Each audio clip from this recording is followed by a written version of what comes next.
Ngayong gabi ang tamang pagkakataon na sabihin ko sa'yo kung anong nasa loob ng basement. Alam kong mahihirapan kang paniwalaan, pero gusto kong pakinggan mo kung mabuti. Hindi pa ba sapat ang yamang mayroon ka? Gaano pa ba kayaman ang gusto mo? Kung narinig mo pala ang tungkol sa alagang aswang ni Don Felipe, sana inalam mo na rin kung paano ang proseso para maipasa sa iyo ang pagiging bagong tagapangalaga ng aswang.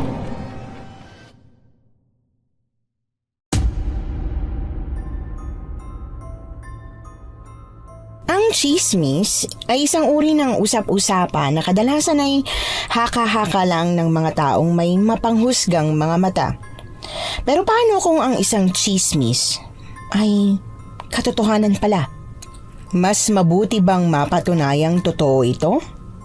O karapat dapat bang pabayaang manatili na lang sa mundo ng malikot na pag-iisip? Ganyan po ang tema ng ating kwento ngayon. Pero bago ang lahat, kung bago ka pa lang dito sa channel, please like, subscribe, and hit the notification bell para updated kayo sa bawat kwentong ilalabas. May bago tayong storya 3 hanggang 4 na beses sa isang linggo. At ngayon, para sa tampok nating kwento.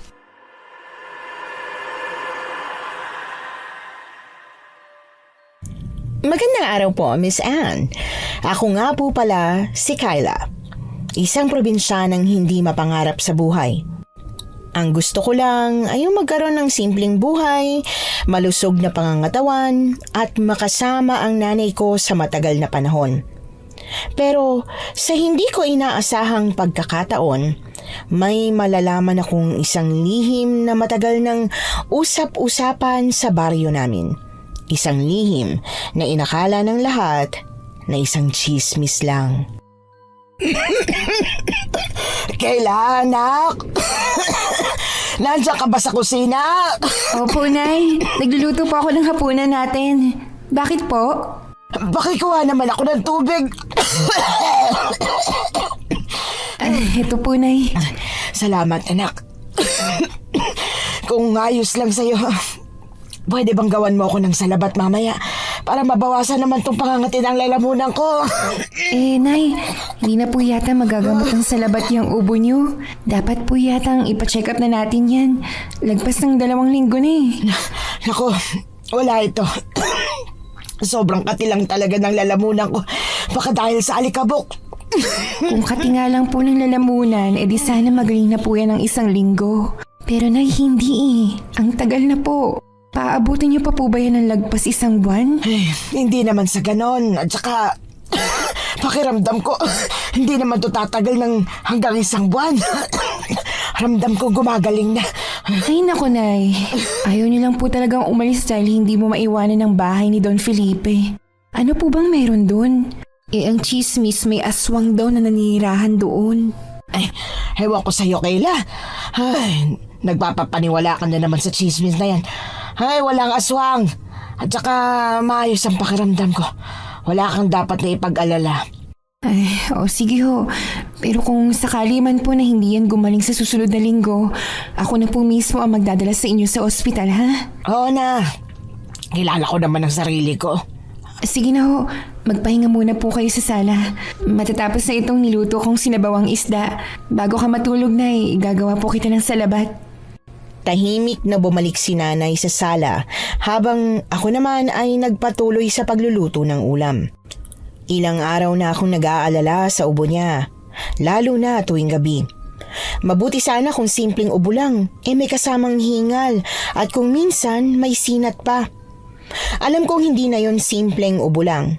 Pero kahit kasi paulit-ulit ko siyang sabihan na magpa-check up na, minsan nga paalis na kami ng bahay para pumunta sa health center, tinatakasan niya pa rin ako. Kaya wala talaga akong magawa. Tulad ng hinala ko, nagising ako mula sa mahimbing na tulog nang marinig ko ang hinihingal na pag-ubo ni nanay. Hindi ko na sana siya papansinin, kaya lang mas malala ang pag-ubo niya ngayon. Kaya bumangon ako agad at tiningnan siya. Nay, ayos lang po ba kayo? Nay, Diyos ko. Ang taas mo ng lagnat mo at nanginginig ka, Diyos ko. Teka lang po, ikukuha kita ng gamot at tubig. Sinasabi ko na nga ba eh. Dapat talaga nagpa-check up ka na, Nay. Ayos lang ako. Hindi po kayo ayos. Nang madiskubre kong nilalagnat si nanay, agad akong tumungo sa kusina para kumuha ng maiinom na tubig, bimpo, at saka maliit na palangganang may maligamgam na tubig para ipunas sa kanya. Mabuti na lang at hindi na siya nag-inarte at ininom agad ang gamot na inabot ko sa kanya. Teka lang po, Nay. Pupunasan po kita. Huwag po muna kayong matutulog ulit, ha? Ayos lang ako. Hindi na kailangan. Nay, huwag naman pong matigas ang ulo. Pakiusap naman. Oo na, sige na, huwag ka nang magalit. Bukas sa bukas din ho, magpapacheck up po tayo. Hindi na po pwedeng tumakas dahil bubulabugin po kita hanggang sa bahay ni Don Felipe. Paano po kung... Ay, huwag naman po sana. Alam niyo naman po kung ano yung kinamatay ni Don Felipe, di ba? Tuberculosis, Nay. Hindi malabong mahawa ka nun dahil magkakasama kayo sa bahay noon. Huwag ka namang mag-isip ng ganyan, anak. Okay lang ako. Simpleng ubot lagnat lang ito. Mas mabuti nang mag-isip ng ganito kaysa mahuli na ang lahat, Nay. Bakit po ba kasi ayaw niyong magpatingin sa doktor? Ano lang kasi. Aksaya sa magagastos na pera. Tsaka wala akong oras. Marami po kayong oras, Nay. Yung bahay po ni Don Felipe, hindi naman po mawawala yun. Ikandado niyo lang yung gate, wala makakapasok. Samantalang ikaw po mawawala kung hindi natin ipapatingin ka agad itong sakit mo, Nay. At ayoko pong mangyari yun. Sige na, susundin ko ng gusto mo. Ayoko rin namang iwanan ka na wala ka pang asawa at anak. Si Nanay talaga. Kahit may asawa at anak na ako, hindi niyo po ako dapat iwan. Hanggang 100 years old pa po kayo. Abay grabe, ganun katagal pa ako magtitiis sa'yo. Nanay naman. Biro lang anak. Ayos na bang ipinunas mo sa akin? Pwede na ba akong bumalik sa pagtulog? Masama talagang pakiramdam ko eh. Opo, Nay. Sige ho. Matulog ka na para gumana ang gamot na pinainom ko sa inyo. Maaga pa kita gigisingin para maaga tayo makapila sa doktor bukas. Nang makatulog na si Nanay Cora, ako naman ang hindi na makatulog ng maayos dahil sa pag-aalala. Kaya nagsimula na akong magluto ng almusal para iinitin na lang kapag nagising si Nanay. Magdamag ko siyang binantayan. Hindi talaga ako nakakatulog kapag nag-aalala. 6:00 ng umaga nang magising si Nanay. Inasikaso ko agad siya. Hindi rin ako nagtinda sa palengke dahil sinamahan ko siya sa doktor.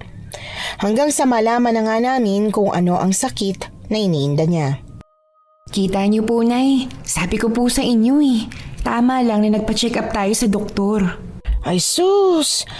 Madali lang naman ang gamutan ng sakit ko. Baka nga gumaling lang ako sa mga herbal eh. Sana nag-oregano na lang ako. Ang mahal na mga laboratory test. Nay, ano ka ba? Hindi madaling sakit ang pneumonia. At saka narinig mo yung sinabi ng doktor, magpahinga raw po kayo sa bahay. Kaya hindi po kayo pwedeng magtrabaho sa bahay ni Don Felipe. Ako na lang po ang sisilip-silip sa bahay niya. Nako, paano yan? Darating pa naman ang apo ni Don Felipe at ang asawa niya. Kailangan asikasuhin yun. E di ako na po ang bahala. Hindi naman problema po yun. Problema yun, Kayla.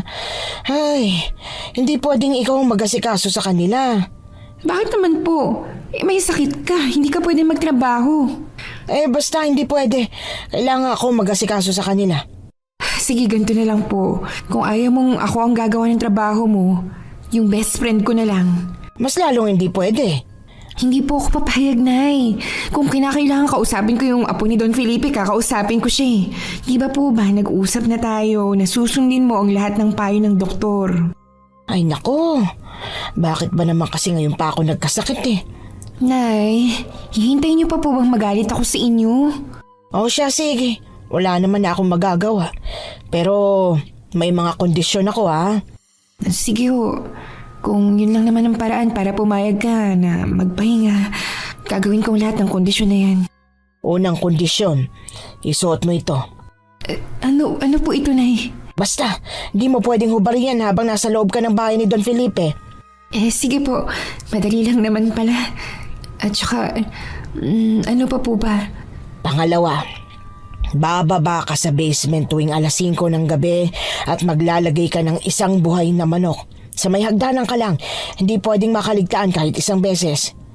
Po, anong gagawin ko sa buhay na manok? Kung ilalagay ko sa basement yun, ano mangyayari sa manok? Susunod ka ba o ako na lang ang gagawa nun? Sige ho. Pero saan naman po ako kukuha ng manok? Ihahatid ni Jose ang manok sa tamang oras. Idiretso mo ka agad sa basement pagkabot niya. Naku na, kinakabahan naman po ko sa inyo eh. Mas kabahan ka kapag hindi ka nakapaglagay ng manok. Isa pa pala. Huwag kang pumasok sa basement. Sa hagdan lang. Ihagis mo yung manok. Tapos isara mo agad yung pinto. Ilak mo. May alaga po bang anaconda o kaya naman buwaya si Don Felipe sa basement niya? Basta, makinig ka na lang sa lahat ng bilin ko. Dahil kung hindi, talagang malilintikan tayo. Sige ho. Yun lang po ba? Wala na po bang ibang bilin? Wag na wag mong sasabihin kahit na kaninong tungkol sa paglalagay mo ng manok sa may basement, ha? Si Jose, ako, at ikaw lang ang nakakaalam. Kahit po ba sa apo ni Don Felipe? Kahit sa apo pa niya, lalong-lalo na sa kanila. Sige po, yun lang naman pala. Basta magpapahinga po kayo na maayos sa loob ng 1 linggo siya nga po pala. Ilang araw po ba yung apo ni Don Felipe doon? 5 araw sila. At tsaka nga pala, baka Ingleserong mag-asawang yun dahil sa Amerika nakatira. Magbabakasyon lang sila. Ay naku naman, mapapasabak pa ako sa English nito. Paano po yan? Kahit hindi perpektong Ingles mo, basta't nagkakaintindihan kayo, ayos na yun. Napakamot na lang talaga ako sa ulo. Hindi ako nag-alinlangang gawin yung lahat ng mga kondisyon ni nanay. Pero yung makikipag-usap ako ng Ingles, doon ako biglang kinabahan. Mabuti na lang talaga at hindi na nangulit sa akin si nanay. Nanahimik na siya sa bahay buong araw habang ako naman dumiretso na sa hasyenda ni Don Felipe kung nasaan ang bahay niya. Kailangan ko raw kasing maglinis at lagyan ng laman ang frigider para kapag dumating yung mag-asawa, hindi na mahirapan pa. Pagkarating ko doon, naabutan ko si Mang Jose na abala sa pagpapakain sa mga manok. Oh, Kayla, mabutit nandyan ka na. Magandang hapon po, Mang Jose. Kumusta nga palang nanay mo? Napacheck up mo na ba siya? Opo, yun nga, nalaman po namin kung ano ang sakit niya. Oh, ano raw ang sakit niya? Pneumonia raw ho. Mabuti na nga lang at naagapan pa dahil kung hindi, magiging TB na raw yun. Ay, Diyos ko po. Yan na nga bang sinasabi ko sa kanya Napapansin ko na malala na ang ubo niya pero wala Matigas talaga ang ulo. Mabuti at napilit mo siya. Mabuti nga ho talaga. Dahil nagagalit na rin ako sa kanya. Matitiis niya bang galit ako sa kanya, di ba po? Siyempre hindi. Ikaw ang nag-iisang anak niya. Siya nga po pala. Ang sabi ni nanay, may kailangan daw po akong ilagay sa frigider kaya pinapunta niya ako dito. Oo. Tara, tutulungan na kita. May mga inihabilin lang yung apo ni Don Felipe. Tumawag siya kanina Ganun po ba? Mabuti na at kumpleto ang hasyenda, no? Grabe, kahit wala na si Don Felipe, tumatakbo pa rin ang hasyendang ito. Ganun talaga kapag mayayaman. Kaya nilang magbayad sa mga tauhan kahit patay na sila. Isa pa yung nagmana nitong hasyenda. Mukhang matalino naman at siguradong mapapatakbo niya ng maayos ang hasyenda. Kanino pa nga po ba magmamana? Teka lang po, Mang Jose. Yung apo po ba ni Don Felipe? Inglesero? Ay, oo. Nako, dumugo nga ang ilong ko sa kaka-Ingles Mahina pa naman ako sa English. Kayang-kaya mo yan, ikaw pa ba?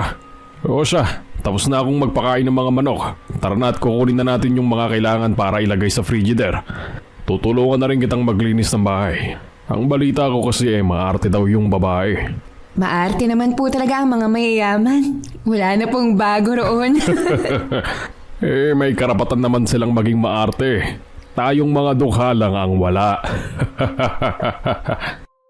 Nagsimula na nga kami sa pamimitas ng mga gulay. Sobrang specific ng apo ni Don Felipe sa mga dapat ilagay sa ref. Ipinalista pa kay Mang Jose. May mga pinabili pa ito na wala sa loob ng hasyenda kaya kinailangan pa naming mamalengke. Pagkarating namin sa bahay at pagkalagay ng lahat ng mga pinamili sa loob ng frigider, nagsimula na kaming maglinis.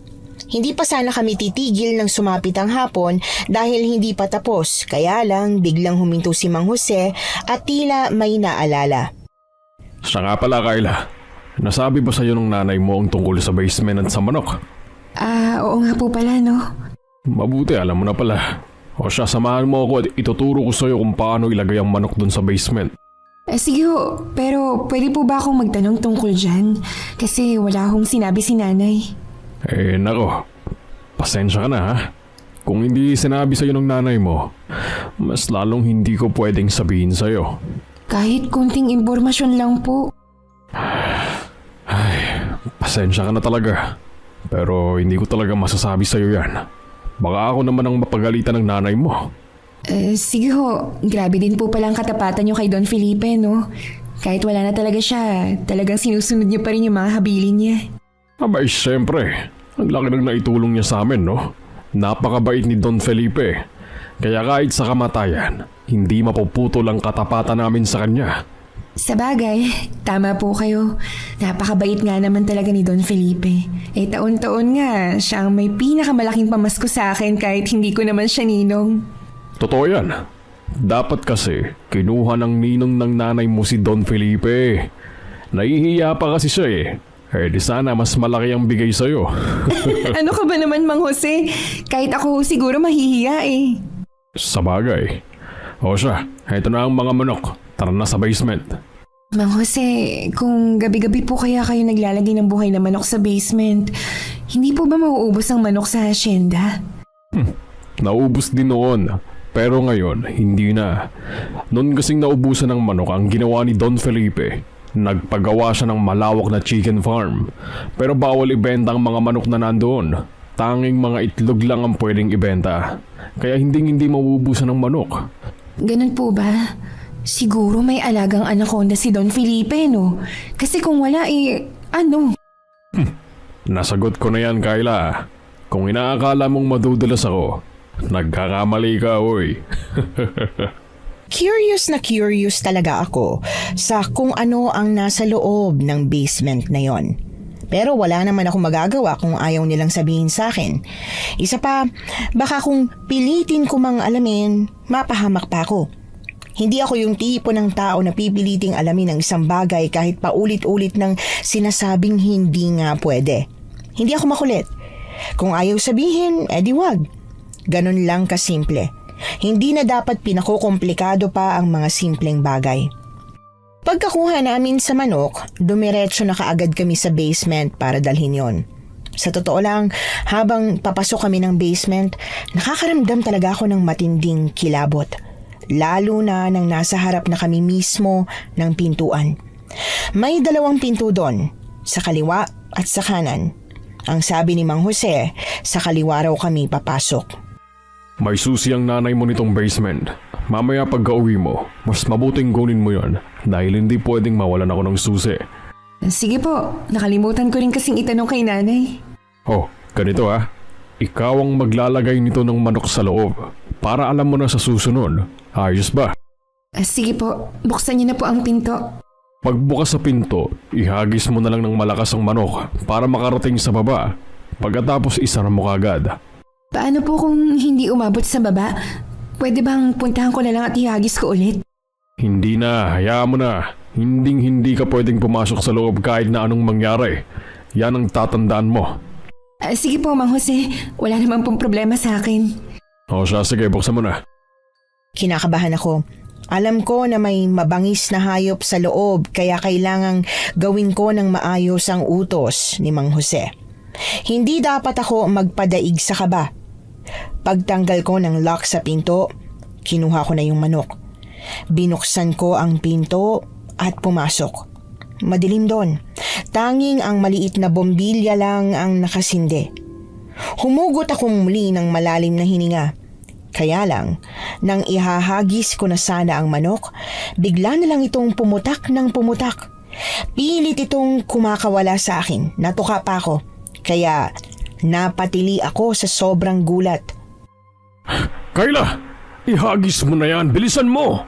Teka lang po, baka magkamali po ako ng hagis. Bilisan mo na, ihagis mo na yan, Kyla! Habang patuloy ang manok sa pagputak, nakarinig kami ng kakaiba. May kakaibang ungol na nagmumula sa loob ng basement. Nakaramdam ako ng matinding kaba. Kaya mabilis kong inihagis ang manok, pero nag-feeling ibon siya. Lumipad ito bigla at nakalabas. Naku po! Halika na, Kyla! Bilisan mo! Pero wala po tayo na ilagay na manok. Hayaan mo na! Lumabas na tayo, bilis! Nang dahil sa pagkataranta ni Mang Jose, nadamay na ako. Hinawakan niya ang braso ko at hinatak palabas ng basement. Pero bago ako makalabas, may nakita kong pares ng kulay pulang mga mata. Sakto namang isinara ni Mang Jose yung pinto sa kayo ni Lak. Mula sa kanyang bulsa, naglabas siya ng isang maliit na plastik ng asin at saka ibinudbod yon sa may pinto. Bago siya tumayo ng diretsyo at saka ako binalingan ng atensyon. Ako na ang bahala rito. Hindi ka na pwedeng pumasok. Po, pero isang beses lang naman po ako nagkamali. Hayaan niyo po at aayusin ko na sa susunod. Hayaan mo na. Basta't ako na lang ang bahala habang wala ang nanay mo. Ano po ba talaga kasi yung hayop na yun? Parang takot na takot po kayo. Isipin mo na lang na isang buhaya na kapag nakalabas ang buhaya sa lungga niya, siguradong kakainin ka niya. Sige ho, ganun po pala talaga siya kabangis. Tara na, hanapin na natin yung manok. Teka lang po. Ang sabi po kasi ni nanay, hindi raw pwedeng palampasin ng isang gabi na hindi naglalagay ng manok. Paano po yan? Hindi pa tayo nakapaglagay. Ako nang bahala mamaya. Anong oras na rin pala oh. Umuwi ka na. Basta bukas agahan mo ha. At maaga ang dating ng mag-asawa. Sige ho, pasensya na ho kayo Mang Jose ha. Hindi ko po talaga sinasadya yun. Trabaho ko po dapat pero kayo po tuloy ang gagawa. Kaya mo na. Isang linggo lang namang mawawala ang nanay mo eh. Maliit na abala lang ito sa akin. Huwag kang mag-alala. Nahihiya talaga ako kay Mang Jose. Pero sa kabilang banda, sa tingin ko tama rin naman na siya na lang talaga ang gumawa kesa naman mapahama kaming dalawa. Nang banggitin ko kay nanay ang nangyari, sumang-ayon din siya sa desisyon ni Mang Jose na para bang iisa lang ang iniisip nila. Mapapahama ka lang. Ngayong si Mang Jose na magpapakain sa basement. Wala ka ng dahilan para pumunta ron na.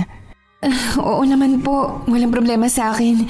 Kaya ko namang hindi pumunta. Ay, huwag mo ring hahayaang pumunta yung mag-asawang bisita sa basement. Po, bakit naman po? Basta't sundin mo na lang ang billing ko sa'yo. Pero nay, di ba sila po ang may-ari ng bahay? Kaya kung sakali man napupunta sila sa basement, anong sasabihin ko? Ano pong magagawa ko kung magpumilit sila sa akin? Wala naman silang susi kaya hindi nila yun mapipilit. Ang tao, naku-curious kapag ipakita mong may interesanteng bagay. Kaya wag mo ipahalatang may kung ano sa basement ha. Naintindihan mo ba ako ha anak? Opo, nay. Paano naman po ako? Paano naman po yung curiosity ko? Ganun na lang po ba yun? Hindi po ba pwedeng sabihin mo ni sa akin ng totoo? Kilala kita, Kayla. Siyempre, anak kita eh. Alam ko na hindi mo ipipilit na alamin ang bagay na ayaw ipaalam sa'yo. Nagkibit balikat na lang ako sa sinabi ni nanay at hinayaan na lang. Wala rin naman talaga akong pakialam. Nung sumunod na araw, maaga pa lang ginising na ako ni nanay.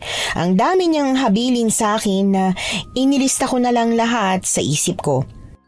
Simpleng bagay lang naman ang mga yon kaya tinandaan ko na lang ng husto yung mga pinaka-importante at hinayaan yung iba.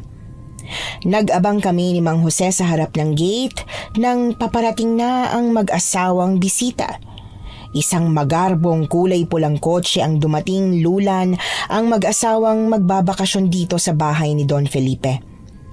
Pagbaba nila pareho, napansin ko kaagad yung babae.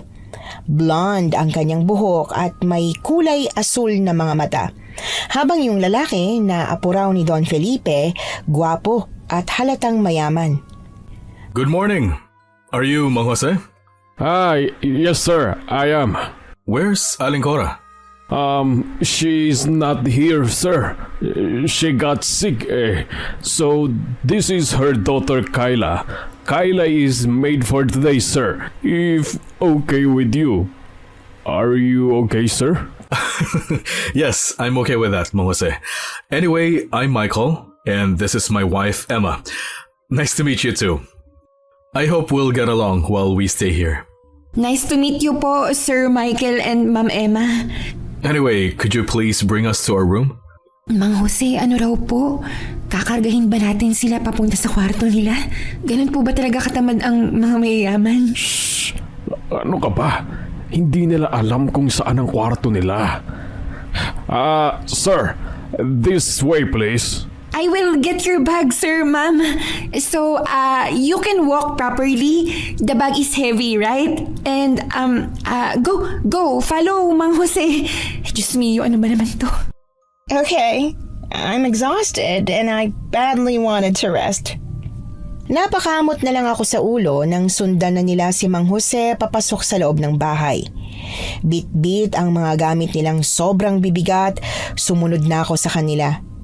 Hindi ko alam kung kakayanin ko ba ang isang linggo kasama ang mga Ingleserong ito pero bahala na lang talaga si Lord. Habang silang tatlo ay nakaakyat na kaagad sa pangalawang palapag ng bahay, ako naman ay hirap na inaakyat ang mga gamit nila. Muntik pang mahulog yung isa, mabuti na lang talaga at maagap ako. Nahablot ko kaagad yung hawakan bago ito mahulog. Oh, Kayla, ano nangyari sa'yo? Bakit hirap na hirap ka dyan? Ang bigat naman po nito, Mang Jose. Pwede po bang tulungan mo ko magbuhat? Sus, bakit mo ba kasi binubuhat ng ganyan? Paano po ba?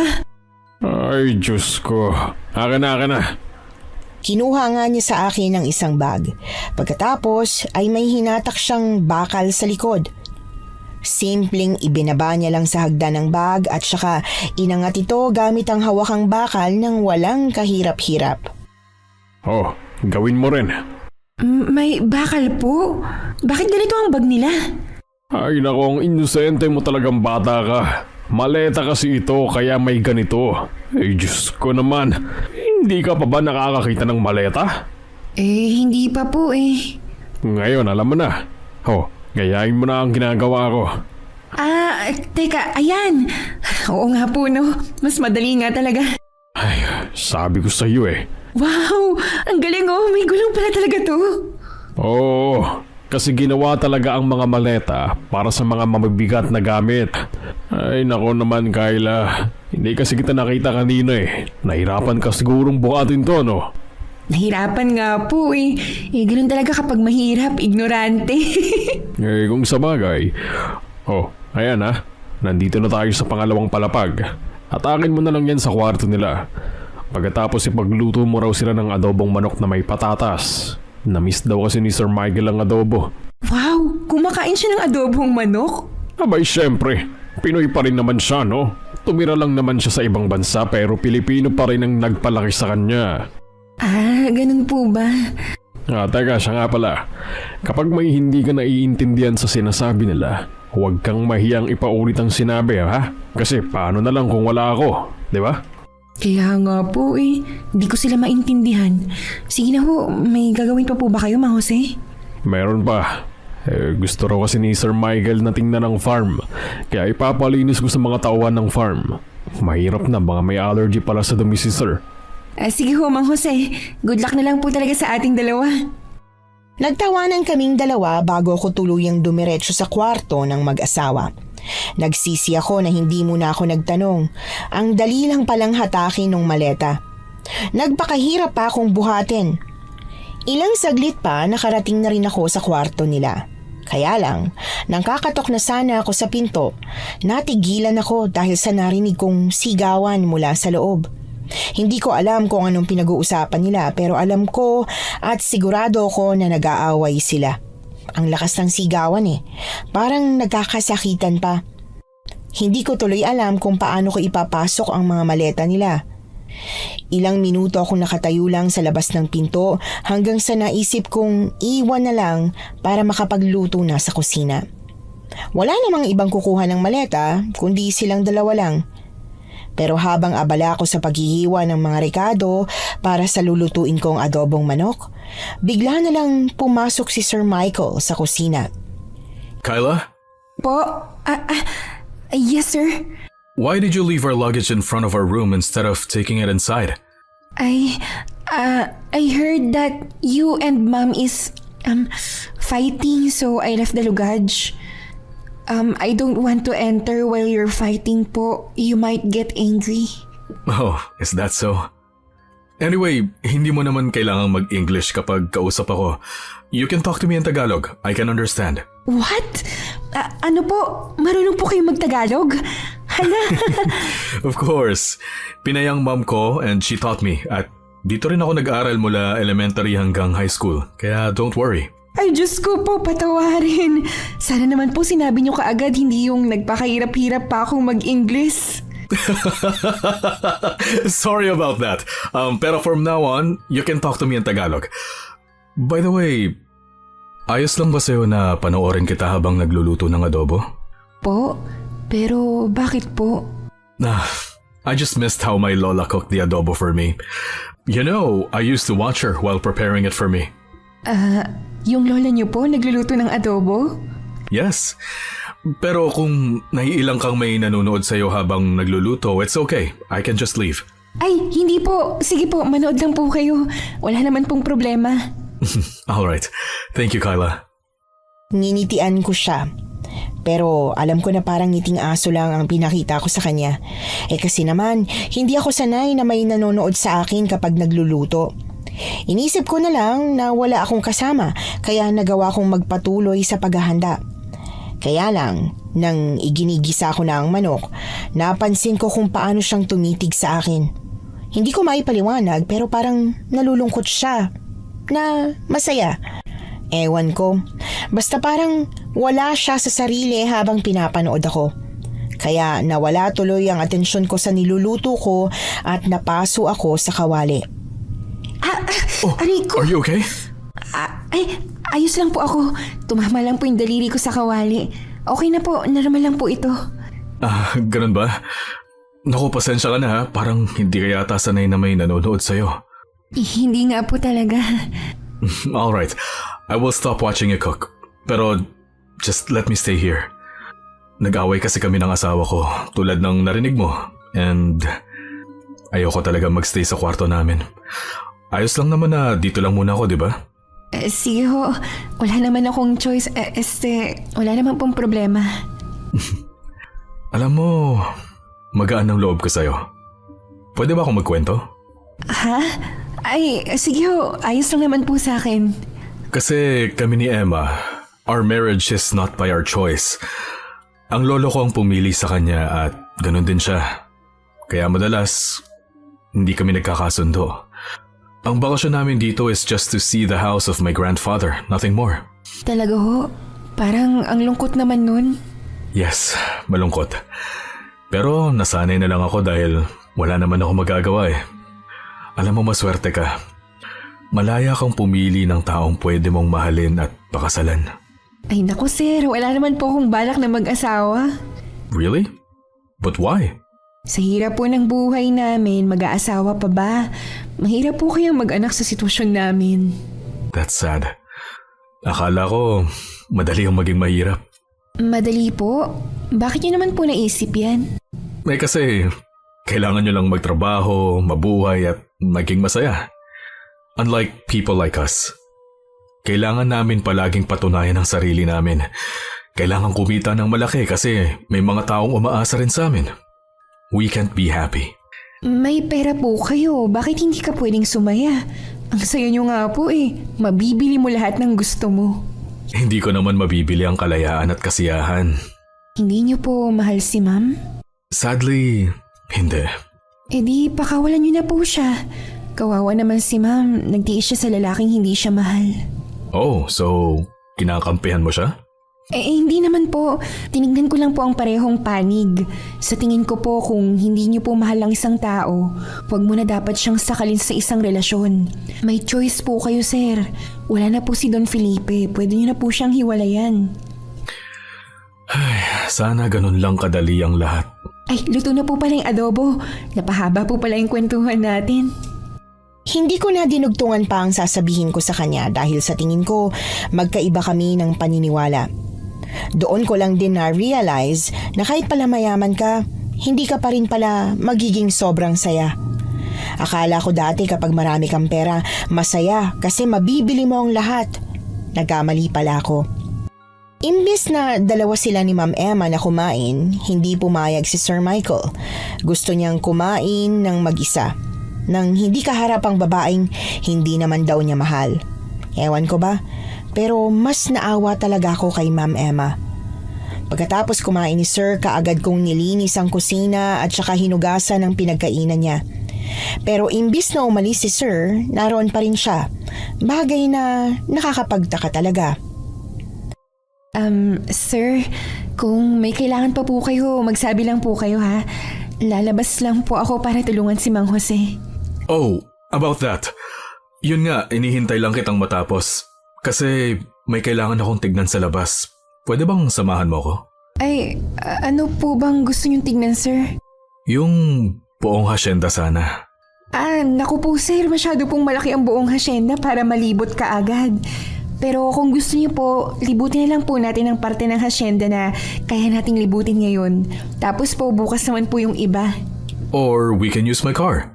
Po, sasakay po ako sa kotse? Oh, para mas madali tayong makarating sa dapat puntahan. Nakaramdam ako ng excitement nang malaman kong sasakay kami sa kotse. Sa tanang buhay ko kasi, hindi pa ako nakakasakay sa mamahaling sasakyan kagaya ng sa kanya. Pangarap ko lang yun noon at ngayon, maaabot ko na. Para hindi naman kahiya-hiya, nagpanggap ako na hindi ako na-excite. Nang lumabas na kami ng bahay at dumiretso sa kotse, ako pa sana ang magbubukas ng pinto. Na para bang alam ko yon. Pero nagulat ako dahil hindi yun bumubukas. Kahit na anong hila ko, ayaw talaga. What are you waiting for? Sakay na. Ano po sir, sira po ata yung pintuan. Ayaw bumukas. What? Maayos yan ah. Bubuksan ko, saglit. Oh, ayos naman ah. Bakit po hindi ko mabuksan kanina? Paano mo ba binubuksan? Ano po, ganito po, hinihila ko po. Mabigat lang siguro para sa iyo yung pinto. It's alright. Tara na. Ituro mo na lang sa akin yung daan, okay? Pakisara yung pinto. Opo. Ito na po. Hinila ko ang pinto ng kotse. At dahil sa takot na baka masira, dahan-dahan ko lang yung isinara. Kaya lang, napailing si Sir Michael sa ginawa ko na para bang mali. At imbis na paandarin kaagad ang kotse, lumapit pa siya sa akin para lang isara ng maayos ang pinto. Taliwas sa ginawa ko, nilakasan niya yon. Galit ba siya? Sir, sorry po. Ano po kasi, first time ko pong sumakay ng kotse na ganito. I know, and it's okay. Huwag kang mahiya na sabihin sa akin. Nakakahiya nga po talaga kasi baka kung anong isipin mo. Ano namang iisipin ko? Ewan ko po. Don't think too much, Kyla. Ayos lang yan. Mas nakakahiya nga kung magpapanggap ka, di ba? Sa bagay, oo nga po. By the way, saan mo ako unang pwedeng dalhin dito? Gusto niyo po ba dun sa maliit na chapel dito sa hacienda? Chapel? May chapel pala si Lolo rito? Opo, nagpatayo po siya para sa mga trabahador para hindi na nila kailangan lumabas ng hacienda para magsimba. May pare? Pumupunta lang po kapag linggo. Sa ngayon po, wala. Alright, let's go there. Hindi ko alam kung bakit ang chapel pa talaga ang naisipan kong una naming puntahan. Siguro kasi gusto kong mapadasal man lang siya sa mga sinasabi at ginagawa niya sa asawa niya. Ayokong manghusga pero ramdam ko talaga na parang nagsisinungaling siya. Pagkarating namin sa chapel, tinulungan niya akong magbukas ng pinto ng kotse. Pinanood ko pa siyang buksan yon at nakita kong may pinipindot siya. Nilalakasan niya ang pagsara para mag-lock. Akala ko talaga dahil galit siya. Pagpasok sa loob ng chapel, hindi ko maiwasang mapatingin sa reaksyon niya. Inakala kong makakaramdam man lang siya ng kahit konting konsensya. Pero hindi. Walang bahid ng kahit ano sa kanyang mukha. Did my grandfather used to come here? Ano po? Come here po. Si Don Felipe. Oo naman po. Pumupunta siya rito palagi para magdasal. Madasalin po kasi siya. Tignan mo nga naman. Ang isang masamang damo, madasalin pala. Masamang damo? Hindi po Mabait po si Don Felipe. Mabait siya sa inyo? He's an evil of the family. Kaya nga wala siyang kasamang kamag-anak sa asyendang to. Ewan ko lang po. Di ba sinabi ko na rin na siya yung dahilan kung bakit ipinakasal ako kay Emma? He wants everything to be under his control. Nagulat na nga lang ako nung malaman kong sa akin ipinamana yung bahay at asyenda niya. Ay, naku sir, ngayon ko lang po nalaman yan. Lumaki po ako nakasambay na si nanay sa bahay niya. Palagi rin po akong dinadala ni nanay sa bahay ni Don Felipe pero kahit kailan po hindi ko po siya nakitang nagalit. Baka kasi ibang tao kayo? Because he never failed to disappoint us. Ito na lang siguro yung pinakamagandang nagawa niya. Ang ibigay sa akin ng asyendang to. Hindi ako nakasagot. Hindi ko kasi mapaniwalaan ang sinasabi niya lalo na at lumaki akong mabait si Don Felipe. Kaya nga kahit ngayong patay na ito, tapat pa rin sila nanay sa kanya. Naglibot-libot kami ni Sir Michael sa hacienda. Marami pa kaming napuntahan tulad na lang ng farm, ng mga bahay ng mga manggagawa, mga bodega at kung saan-saan pa. Sir, kung kayo po pala yung magmamana nitong buong hacienda, ibig sabihin po, kayo na rin po ang mamamahala rito? I'm already managing this. Hindi lang halata pero may ipinapadala akong tao na tumitingin sa kanila. Pero baka sa susunod, ako na mismo. Parang gusto ko na kasing tumira rito. Ah, ganun po ba? Kaya lang, wala po bang nabanggit sa inyo si Don Felipe tungkol sa bahay niya? Wala naman. We never actually talk personally. Palaging ipinag-uutos lang. Bakit? May problema ba? Ay, naku sir. Wala po sir. Akala ko meron eh. Susubukan kong tumira rito ng 1 linggo at kung magiging maayos, aasikasuhin ko na yung mga documents ko sa States para makalipat na ako rito. Kasama niyo po si ma'am? Hindi. She has business there. Hindi niya pwedeng iwanan yun. Kaya ako na lang andito palagi. Ayos yun, di ba? Blessing in disguise din talaga na minana ko to. Hindi ko siya sinagot. Parang may iba kasi siyang pahiwatig sa sinabi niya. Bagay na nagpailang sa akin. Pagkatapos ng usapan namin yon, nagpa siya na kaming bumalik sa bahay. Agad naming naabutan si Ma'am Emma sa hamba ng pintuan. Katabi niya si Mang Jose na mukhang problemado. Where'd you go? We'll talk inside. And with that woman? Who is she? Your new mistress? No, of course not. Come on, let's go. Naku, lagot ka. Galit na galit si ma'am. Bakit naman po ako lagot? Inilibot ko lang naman po si Sir Michael sa hacienda. Nang nakakotse pa. Aba, ang sosyal mo naman. Hala, si Mang Jose naman kung ano-ano pong iniisip niyo. Hindi po ako ganun. Siya po ang nagsuwestyon na sumakay ako sa kotse para madali lang po kami makalibot. Biro lang, no? Grabe ka naman kung magpaliwanag, parang nahuli ka sa isang kasalanan eh. Oo naman, ano? Kilalang kilala kita at hindi mo magagawa ang mang-agaw ng asawa ng iba. Lalo na kung ngayon mo palang nakilala. Ay, selosa po pala ang asawa niya, no? Hindi. Babaero daw kasi yun si Sir eh. Kaya po pala ganun niya ako kausapin. Anong ganun? Basta po. Ay, siya nga po pala. Mag-aalasin ko na, Mang Jose. Yung manok po. Oo, syempre. Hindi ko yun makakalimutan. Siya nga po pala, Mang Jose. Di ba nakausap ko po si Sir Michael kanina at ang sabi niya, may balak na siyang tumira dito. Paano natin maitatago yung tungkol sa basement? Naku po.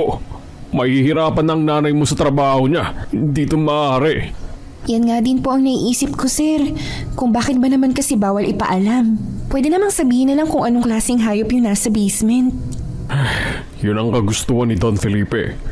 Isa pa, hindi rin naman kapani-paniwala. Ano pong hindi ka panipaniwala, Mang Jose? Nako basta, wag mo nang alamin. Kung titira man si Sir Michael dito, kami na ang bahalang gumawa ng paraan. Wag mo nang masyadong isipin pa. Inaalala ko lang naman po kayo ni nanay. Alam kong nag-aalala ka, Kayla. Pero ilang dekada na naming trabaho ito. At wala ni isang nakaalam ng sikretong ito, kundi kami lang tatlo nila Don Felipe. Kapag po pala may nakaalam na iba, ako po pala yung mapagbibintangan niyo ni nanay. Abay malamang. Syempre, hindi ko rin naman po ipagsasabi sa iba. Ang mabuti pa ay pagluto mo ng merienda at hapunan ng mag-asawa para naman makauwi ka na. At ako naman ako na ang bahala sa basement. Agad pumunta si Mang Jose sa manukan para kumuha ng manok na dadalhin niya sa basement. Habang ako naman, pumasok na sa loob ng bahay para tanungin ang mag-asawa kung ano ang merienda at hapunan nila. Yun nga lang, nag-aaway pa rin sila. Kaya wala akong nagawa kundi manghula na lang ng mga lulutuin para sa kanila. Pagkatapos ay umuwi na ako. Hindi ko maiwasang isipin kung paano ba ang buhay nilang dalawa bilang mag-asawang puro na lang away. Kaya talagang natatakot akong mag-asawa dahil din sa mga sitwasyon na gaya ng sa kanila. Kayla, kumusta ang pagtatrabaho mo ron? Yung mag-asawa, kumusta sila? Napagsisilbihan mo ba ng maayos? Wala bang naging problema? Tarantang-taranta ka naman dyan, Nay. Siyempre naman, nagawa ko po ng maayos yung trabaho ko ron. Kaya wala ka pong dapat ipag-alala. Ikaw, kumusta ka? Hindi ba dumugo ang ilong mo sa pag-i-Ingles? Si Nanay naman walang tiwala sa akin. Siyempre po, hindi dumugo. Anong akala mo sa akin, hindi marunong mag-Ingles? Aray ko, Nay. Seryoso ako rito tapos ganyan ka ako sumagot. Yun na nga po Masyado po kayong seryoso dyan. Ayos naman po ang lahat. Hindi na po kailangan mag-alala. Isa pa, nagtatagalog naman po pala ang apo ni Don Felipe kaya hindi ako nahirapan. Yun nga lang po, yung asawa niyang babae talagang English spoken in dollars. Pero hindi ko rin naman siya masyadong nakakausap kaya ayos lang po. Ay, mabuti naman kung ganon. Kinabahan ako Akala ko kung ano nang nangyayari. Nay, maayos naman po ang lahat. Isa pa, nandun naman si Mang Jose para alalayan ako. Ay, mabuti naman. Kumusta palang ugali ng apo ni Don Felipe? Mabait ba? Hindi ko po alam na Hindi naman ako sa nanghuhusga, pero iba yung pakiramdam ko sa kanya. Parang hindi po siya mabait pero mabait siyang makipag-usap. Ano ibig mo sabihin? Ayusin mo ang pagpapaliwanag. Sisimplehan ko lang po, Nay. Away po sila ng away ng asawa niya. Ikinuwento ko kay nanay ang lahat ng mga napansin ko sa mag-asawa.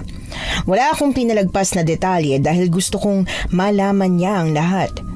Gusto kong malaman niya na mukhang babaero si Sir Michael, na sinisiraan niya si Don Felipe at higit sa lahat, parang nilalandi niya ako.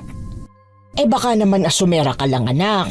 Ay, Nay, hindi po Alam ko po kung nagpapapansin sa akin yung lalaki o hindi. Kung ganun, umiwas-iwas ka ha. Oo naman po. Hindi ako papatol sa may asawa na, no? Mabuti kung ganun. Lalo pa at mukhang hindi pala siya mapagkakatiwalaan. Mukhang isa siya sa mga tinutukoy ni Don Felipe. Tinutukoy na alin po? Kumain na tayo. Lalamig ang niluto kong ginisang gulay. Nay naman, ganito po ba kayo lagi? Palagi nyo na lang pong binibitin yung impormasyon na sinasabi nyo. Sana po hindi nyo na lang binanggit sa akin. Nadulas lang. Balang araw, ipapaalam ko rin naman sa iyo ang lahat. Pero sa ngayon, magtiis ka muna at huwag mong hayaang lamunin ka ng kuryosidad. Napakamot na lang ako sa ulo. Habang tumatagal kasi, imbis na wala akong pakialam, parang nagiigting ang kagustuhan kong may malaman. Hindi naman ako ganito noon, pero ewan ko ba, sino ba naman ang hindi mangangating malaman kung paulit-ulit na babanggit? Gustuhin ko mang piliting alamin, ayoko namang mapahamak tulad ng sinasabi ni Nanay Cora at Mang Jose. Sa mga sumunod na araw, mas napatunayan kong nilalandi nga ako ni Sir Michael. Madalas gusto niya akong isama sa paglilibot sa hasyenda imbis na ang asawa niya. Si Ma'am Emma naman tahimik lang, palaging nasa loob ng bahay at nagbabasa ng libro. Ni ayaw nitong sumama sa amin dalawa ng asawa niya. Mabuti na nga lang at hindi niya na ako pinagsesilosan. Sir, ayaw po ba talagang sumama ni Ma'am Emma sa paglilibot? Hindi siya mahilig lumabas ng bahay. Mas gusto niya magbasa ng libro. Ganun po ba? Sayang naman po. Hindi nga dapat siya sasama dito kung hindi lang siya pinilit ng mother-in-law ko. May mga ganung tao pa pala. Ayaw lumabas ng bahay. Sigurado naman akong gusto niyang lumabas ng bahay. Yun nga lang, mas gusto niyang kasama yung mga taong komportable siya. Ibig pong sabihin, hindi siya komportable sa atin. Exactly. Kaya wag mo na siyang masyadong intindihin. Anyway, I have a question. What's Mang Jose doing in the basement every night? Po, hindi ko po kayo maintindihan, sir. I mean, anong ginagawa ni Mang Jose sa basement? Napapansin ko kasi na palagi siyang pumupunta ron. Every single night. Nako po, mas mabuti pong siya yung tanongin niyo kasi hindi ko rin po talaga alam. Hindi ko rin po siya napapansin na pumupunta doon eh. Ano bang meron sa basement? Hindi ba mga lumang gamit lang ang nandun? Oo nga po. Baka may inilalagay lang siyang lumang gamit po doon. I wonder. Can we go there? Hala, naku, sir, baka maghinala na sa atin si Ma'am Emma niyan. Hindi po talaga, sir. Mamayang gabi kapag pumunta na si Mang Jose sa basement, sundan natin siya. I can sense something. Ano naman po yung nasisense nyo? May third eye po ba kayo? Hindi yun ang ibig kong sabihin, Kyla. Pakiramdam ko kasi may tinatago siya. Matagal na pong nagtatrabaho si Mang Jose dito. Sigurado po ako na kung ano man yung ginagawa niya sa basement, hindi naman po masama yun. That's what we'll find out. Nang magkaroon ako ng pagkakataon na makawala mula kay Sir Michael, dali-dali kong pinuntahan si Mang Jose sa farm. Tarantang-taranta ako. Kabadong-kabado ako kahit na hindi ko naman talaga alam kung anong mangyayari sa oras na may makaalam ng tinatagong sikreto ni Nanay at Mang Jose. Pagkarating ko sa farm, abala si Mang Jose sa pagmamando sa mga tauhan ni Don Felipe. Tatawagin ko pa sana siya, pero nang makita niya ako na halatang nag-aalala, walang pagdadalawang isip na tumungo siya sa akin. Oh, bakit? Ano nangyari? Mang Jose, may malaking problema po tayo.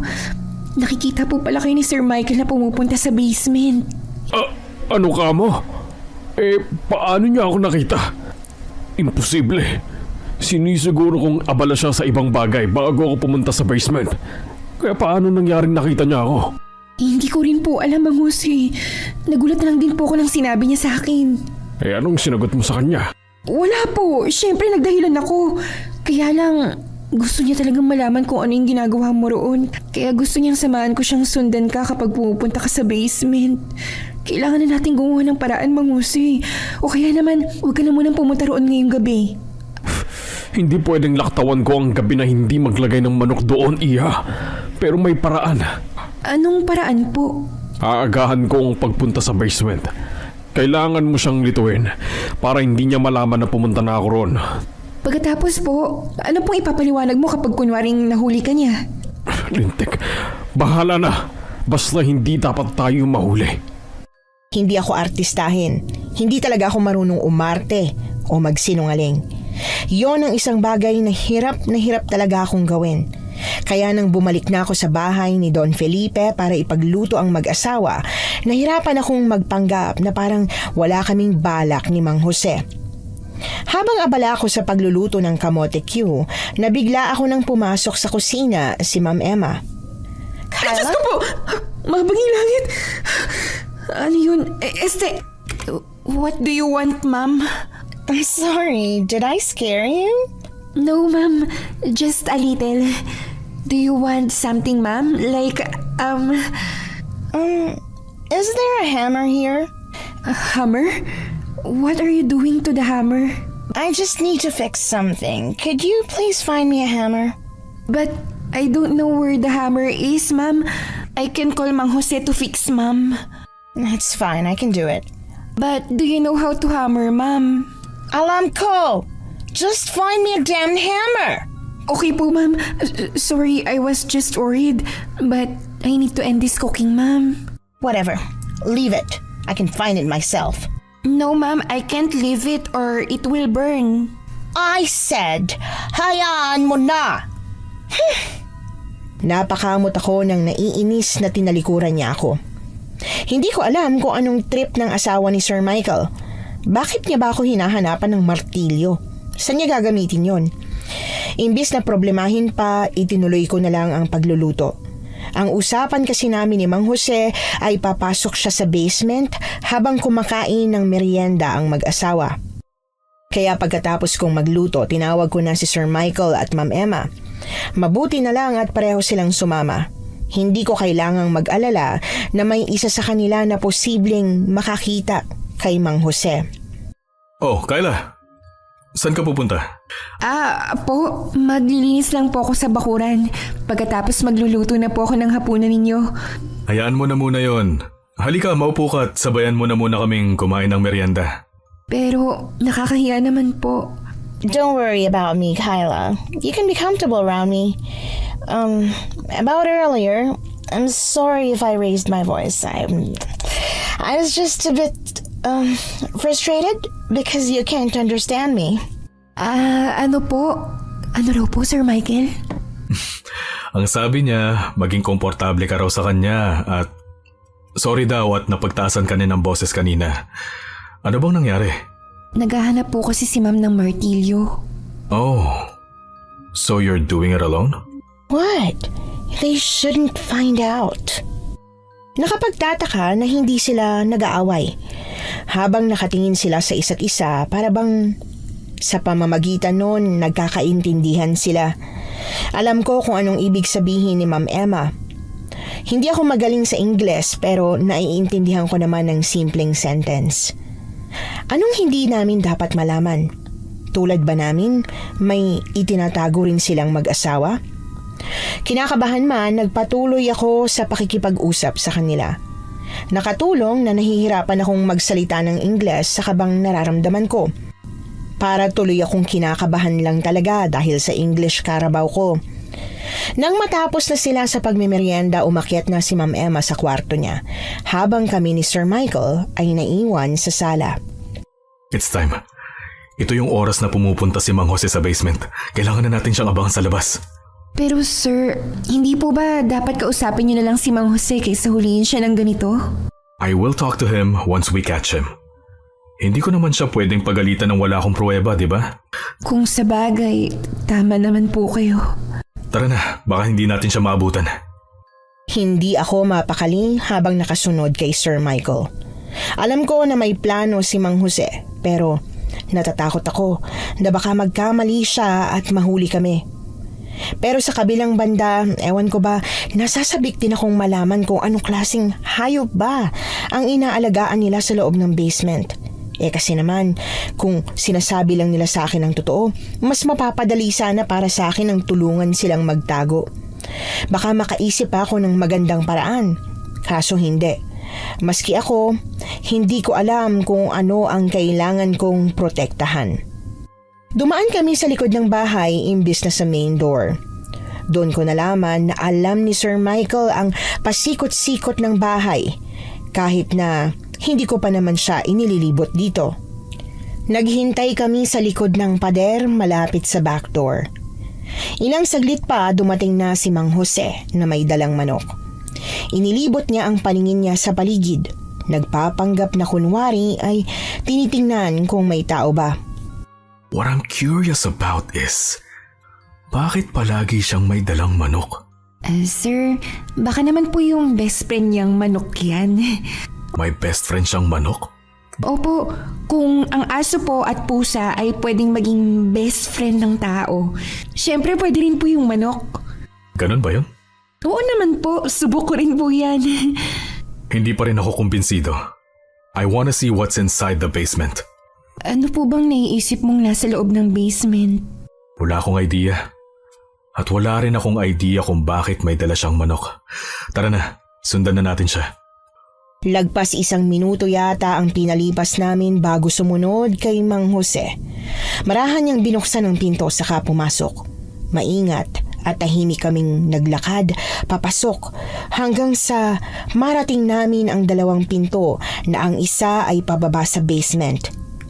Inilibot ko ang paningin ko sa paligid pero hindi ko nakita si Mang Jose kaya mas lalong tumindi ang kaba ko. Lalapit na sana ako sa kaliwang pinto pero nagulat ako nang buksan ni Sir Michael ang kanang pinto at saka ako nilingon. Bukas ang pinto na to. Mukhang nandito si Mang Jose. Tara, Kyla. Pero sir, baka...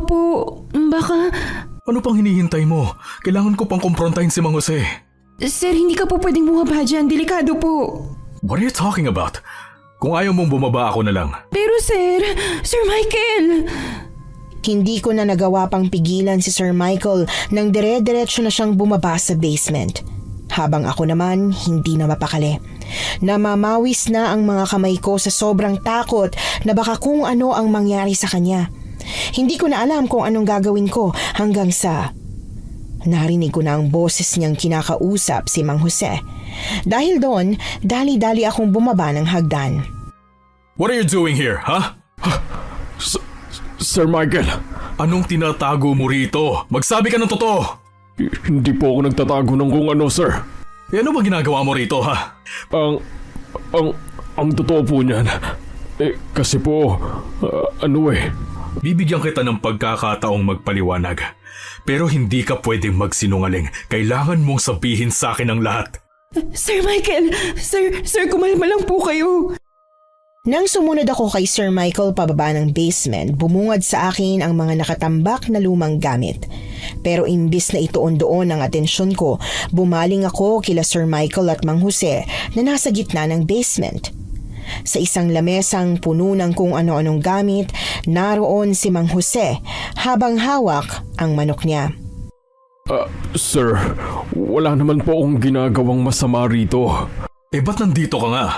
Bakit sa basement pa? Utos po sa akin ni Don Felipe bago siya yumao. Pinapalinis niya ang basement. May mga gamit akong kinukuha rito at saka inilalabas para ibenta. Kung gusto niyo po ng pruweba, may bank account po na nakapangalan kay Don Felipe kung saan idinideposito ko po ang mga ipinagbibentahan ng mga gamit na narito. Hindi mo ako maloloko, Mang Jose. Kung ganun, bakit palagi kang may dalang manok?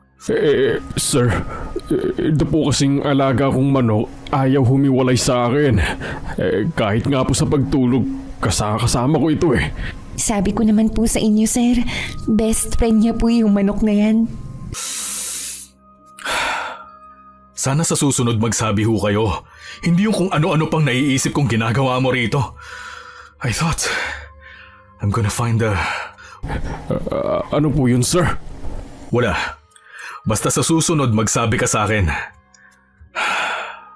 Kyla, thank you for joining me. Akit na ako. Sige po, sir. Kaagad na umakyat si Sir Michael palabas ng basement habang kami naman ni Mang Jose ay naiwan doon. Ilang minuto pagkatapos makaakyat ni Sir Michael, binalingan ko ng tingin si Mang Jose. Muntik ko nang makalimutan na may isa pa po palang pinto. Oo. At dito itinatago ni Don Felipe ang mga mahalagang gamit niya. Kaya hindi totoo na ibinebenta ko ang mga narito. Kung ganon, paano po yung bank account na sinabi mo kanina? Ay nako, wala yon.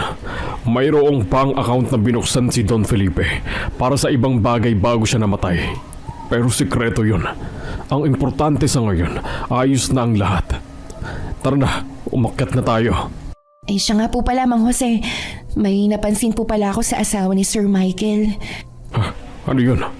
Kanina po habang nagluluto ako, hinahanapan niya po ako ng martilyo. At ano naman ang gagawin niya sa martilyo? Yun nga po hindi ko po rin alam dahil nung tinanong ko siya, nagalit pa sa akin. Ay, nalintigan na. Bakit hindi natin naisip yun kagad? Ang alin po? Nakatingin lang tayo palagi kay Sir Michael. Hindi natin tiningnan ang asawa niya. Ibig niyo po bang sabihin, yung asawa niya nakakita sa inyo na pumunta ka sa basement? Malamang. Pero bakit naman po sasabihin ng asawa niya ang tungkol sa pagpunta mo sa basement? Magkaaway nga po sila lagi. Mukhang palabas lang nila ang lahat, Kyla. Hindi ko po maintindihan. Ngayong gabi umuwi ka sa bahay ninyo, Kyla, at sabihin mo sa nanay mo ang lahat ng nangyari. Pagkatapos palihim kang bumalik sa asyenda. Pero bakit naman po? Dahil mukhang balak nilang buksan ang kandado ng basement. Kapag nabuksan nila ang kandado at bumaba sila sa kabilang kwarto, malilintikan na. Hindi ko maiwasang mapatingin sa pader na nakapagitan sa kwartong kinaroroonan namin at sa kwarto kung saan nagdadala si Mang Jose ng mga manok. Hindi man nila tuluyang binabanggit sa akin kung anong naroon, alam ko namang delikado yon. At kung magpumilit ang mag-asawa na pumasok sa isang kwartong hindi dapat nila pasukin, tiyak na talagang mapapahamak sila. Sinunod ko ang habilin sa akin ni Mang Jose na umuwi na ng bahay at sabihin kay nanay ang mga nangyari. Halata naman sa mukha ni nanay ang pagkataranta. Kaagad siyang pumasok sa kwarto niya at may hinalughog sa ilalim ng papag niya. Doon ko lang nakita ang isang baul na kahit kailan ay hindi ko pa nakikita. Sa loob nun ay may kung anong mga gamit, tulad na lang ng isang punyal. Anak, halika rito. Nay, pinakaban niyo naman po ako. Hindi ka pwedeng pangunahan ng kaba, anak. Dahil kung kakabahan ka, mamamatay ang mag-asawang yun ngayong gabi. Ano pong ibig niyong sabihin? Ngayong gabi ang tamang pagkakataon na sabihin ko sa iyo kung anong nasa loob ng basement. Alam kong mahihirapan kang paniwalaan, pero gusto kong pakinggan mo ko ng mabuti. Nay, ano po ba talagang tinatago niyo ni Mang Jose? Nagtatago at nag-aalaga kami ng isang aswang. Ano? Nay, wag naman po kayo magbiro ng ganyan. Wala akong panahon para magbiro, Kyla. Nagsasabi ako sa iyo ng totoo. Ang aswang na yon ay ang aswang na nagpayaman kay Don Felipe. Aswang na nagpapayaman? Oo, sa maniwala ka man o hindi, totoong bagay na ito. Galing sa mahirap na pamilya si Don Felipe. Sabik na sabik siyang yumaman. Kaya nang may isang babayang nag-alok sa kanya na mag-alaga ng aswang kapalit ng kayamanan, agad siyang pumayag. Pero ang hindi niya alam, hindi pala madali ang pag-aalaga nito. Kailangan niyang mag-alay ng manok araw-araw at sarili niyang dugo kada buwan. Mag-iisang buwan na pong patay si Don Felipe. Ibig sabihin po, kailangan na ng aswang na yun ng dugo niya. Hindi lang yun, Kyla. Kapag hindi nakakatikim ng dugo niya ang aswang, unti-unti itong magagalit at isa-isang kakarmahin ng mga kamag-anak niyang nakatikim ng yaman na nanggaling sa aswang. Bakit hindi niyo na lang po patayin yung aswang na yun? Hindi basta-bastang napapatay ang aswang na yun, Kyla. Mabangis yun at talagang mailap. Ilang beses na niyang sinubukan pero paulit-ulit itong nabubuhay. Nang sumangguni kami sa isang albularyo, isa lang ang natatanging paraan. Ano po yun, Nay? Dapat gawin na po natin. Yon ay ang saksakin ng aswang diretso sa kanyang puso gamit ang punyal na ito. Kitang-kita sa mga mata ni nanay na seryoso siya sa mga sinasabi niya. May mga pagkakataon naman na mapagbiro si nanay pero ngayon, wala akong nahihimigan sa tono niya na hindi totoo ang mga sinabi niya. Naghintay pa ako na sabihin niyang joke lang pero hindi talaga yun nangyari. Sa halip, inabot niya sa akin ang punyal at saka kami nag-umpisang maghanda ng kung ano-anong pangontra sa aswang.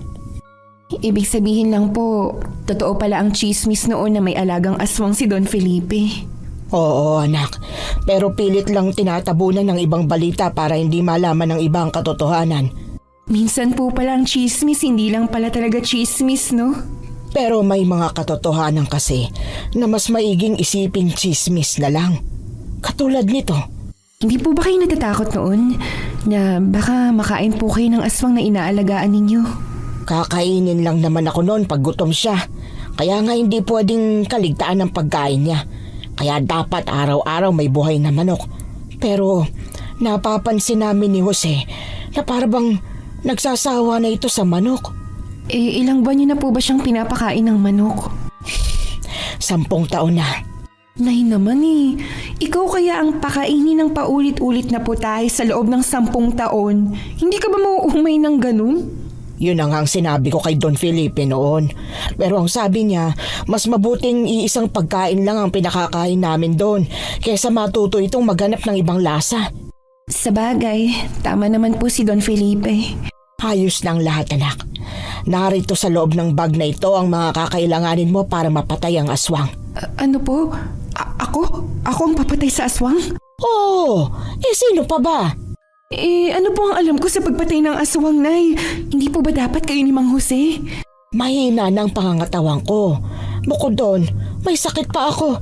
Sinong gagawa? Ikaw lang ang may kaya. Wala akong choice kundi ang sundin si nanay. Kabadong-kabado ako pabalik sa hasyenda. Nag-isip ako ng plano kung paano ko mapapatay ang isang aswang na kahit kailan hindi ko pa nakita. Paano kung pangit pala yung aswang? Baka pangunahan ako ng takot at kainin niya akong bigla. Hanggang sa kakaisip ko, tuluyan akong nakarating sa bahay ni Don Felipe. Nakaabang na kaagad si Mang Jose sa likod ng bahay, halatang hinihintay ako. Abay, bakit ang tagal mo? Narinig kong naghahanap na sila ng martilyo. Pasensya na ho, Mang Jose. Nag-iisip po ako ng plano. Binigay na ni nanay ang aking punyal na gagamitin pamatay sa aswang at ang sabi niya, ako raw ang papatay sa aswang. Ano ka mo? Naku, hindi pwede. Masyado ka pang bata para gawin yun. Ako na ang papatay sa aswang. Pero, Mang Jose, mahina na po ang tuhod mo. Nilalait mo ba ako, ha? Hindi naman po sa ganun, Mang Jose naman, oh. Ano lang kasi, alam naman natin na hindi ka na bumabata. Alam mo na... Kayang-kaya kong patayin ang aswang. Akin ang punyal. Ako ang papatay sa kanya. Naku, hindi na po. Ako po ang inutusan ni nanay, kaya ako po ang gagawa. Hindi. Kailangan ako ang... Natigilan kami sa pagtatalo nang makarinig kami ng malakas na kalabog na nagmumula sa loob ng bahay. Kaya walang pagdadalawang isip na tumakbo kami patungo sa direksyon na yon. Agad namin silang hinanap pero hindi namin sila makita. Sinilip namin kung naroon ba sila sa kwarto, maging sa kusina, pero wala. Lintik na yan. Nasaan naman kaya ang mag-asawang yun? Kailangan natin silang balaan. Alam mo, Mang Jose, dapat nga noong una pa lang sinabihan na natin sila. Hindi ko naman kasi akalain na mangyayari ito. Akala ko magbabakasyon lang sila. Matagal na naming binabalak na patayin ang aswang na nasa basement na yan. Naudlot lang dahil sa pagdating ng mag-asawa. Sa tingin niyo po kaya may iba pang dahilan kung bakit nandito sila? Yun na nga. Mukhang hindi lang pala bakasyon ang sadya nila sa bahay na ito. Hindi kaya iniisip nilang may kayamanan dito? Napakagahaman naman nila sa pera. Sa tingin ko meron pang iba. Mang Jose, narinig mo yun? Si Ma'am Emma po yun. Mukhang sa basement yun. Nasa basement na ang mag-asawa. Dalian natin bago pa nilang madiskubre ang aswang. Dali-dali kaming tumakbo papunta sa basement. Pareho kaming natataranta. Lalo na nang nagsisisigaw na si Ma'am Emma na parabang takot na takot siya. At nang makarating na kami sa pintuan pababa ng basement, nagulat kami sa eksenang natagpuan namin. Si Sir Michael. Imbis na tulungan ng asawa niya, itinulak niya pa ito papasok sa loob ng basement. Pagkatapos ay walang habas na ibinagsak ang pinto at inilak ito.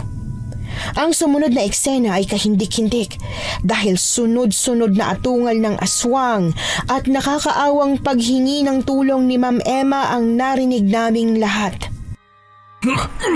Sir Michael! Anong ginagawa mo sa asawa mo?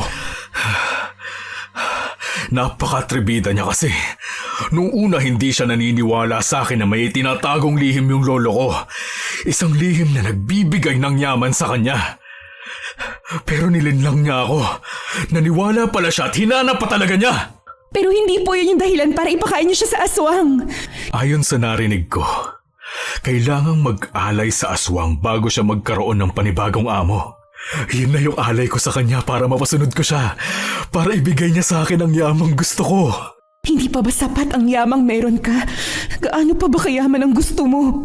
Kayla gusto kong maging pinakamayaman sa buong mundo. At gagawin ko ang lahat para makuha lang ang yamang yon. Kahit pa ipakain ko ang lahat ng tao sa aswang na yon.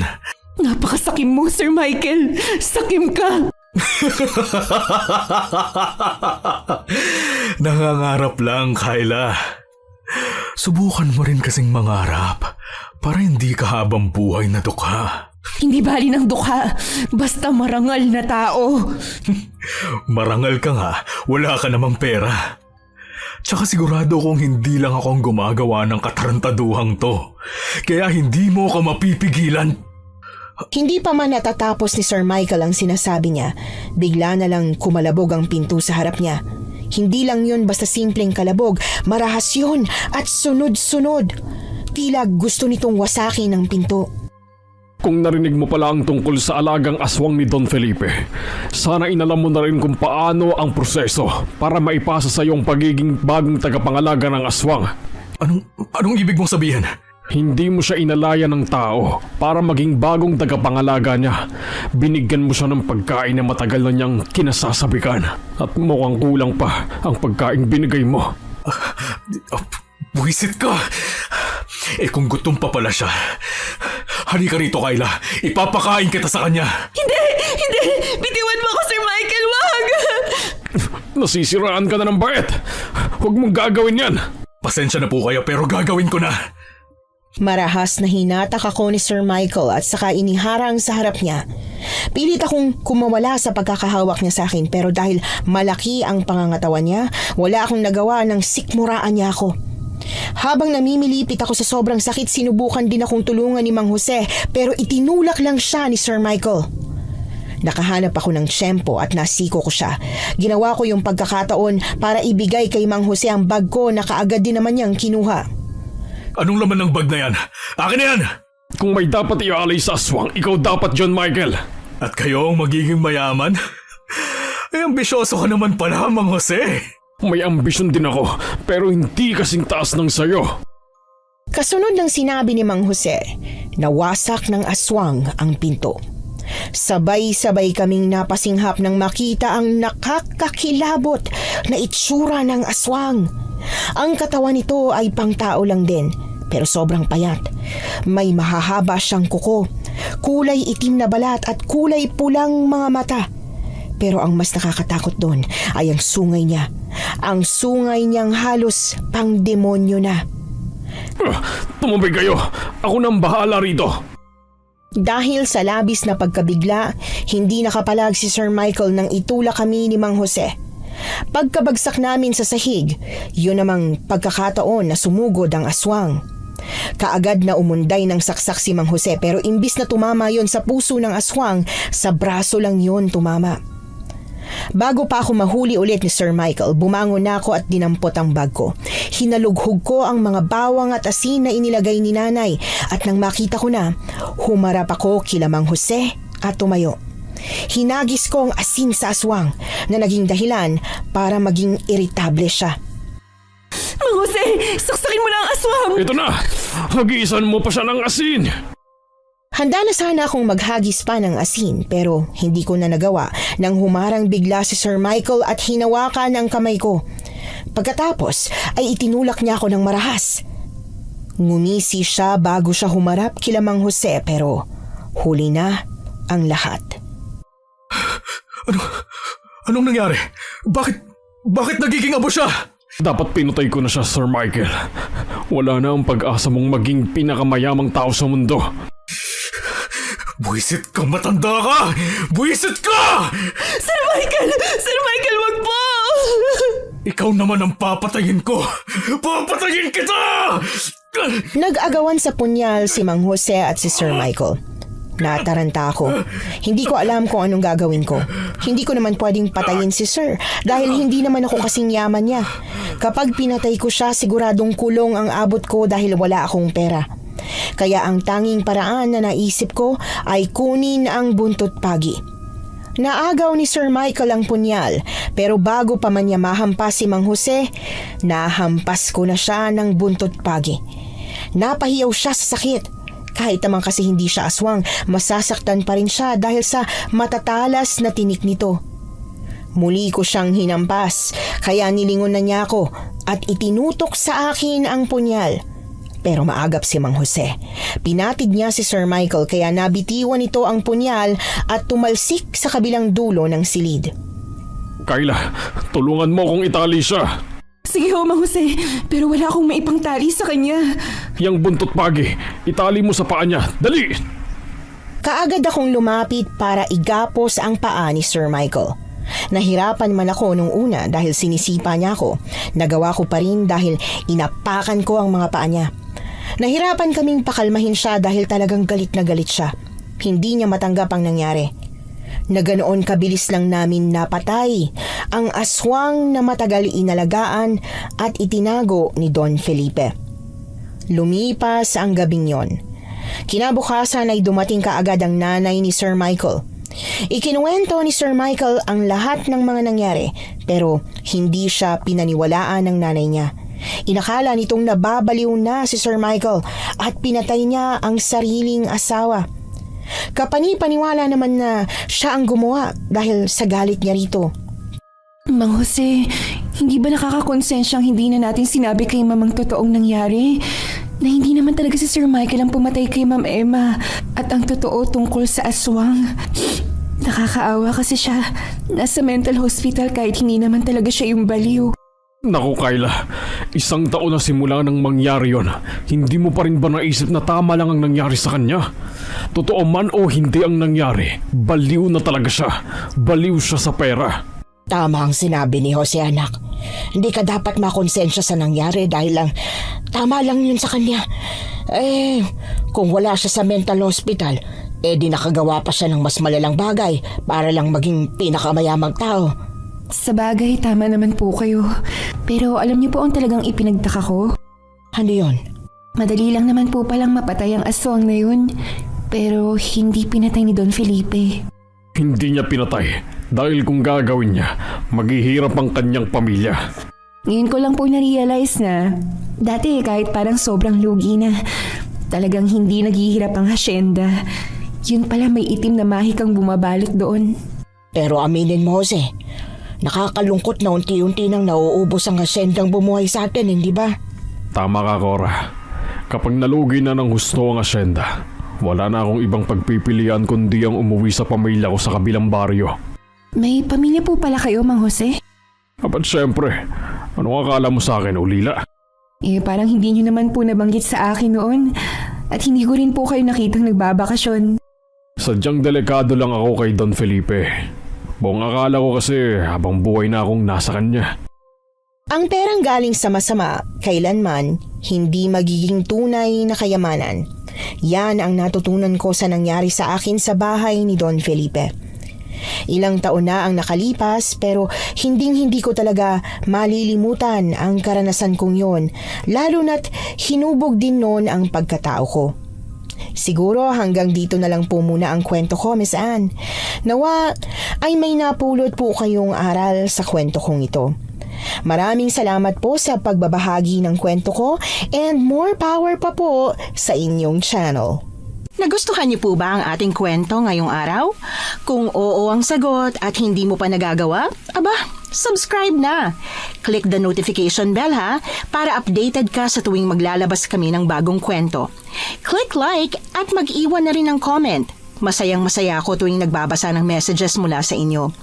At kung may sarili kayong karanasan na gusto nyong ibahagi sa amin, email lang sa missanhorrorstories@gmail.com. Dire-diretso lang, missanhorrorstories@gmail.com. Malay nyo, sa susunod, yung kwento na ninyo ang binabasa namin para sa ating mga tagapakinig. Hanggang dito na lamang muna at muli po, ito po ang inyong si Miss Anne. Nagpapasalamat sa inyong patuloy na pagmamahal at pagsuporta.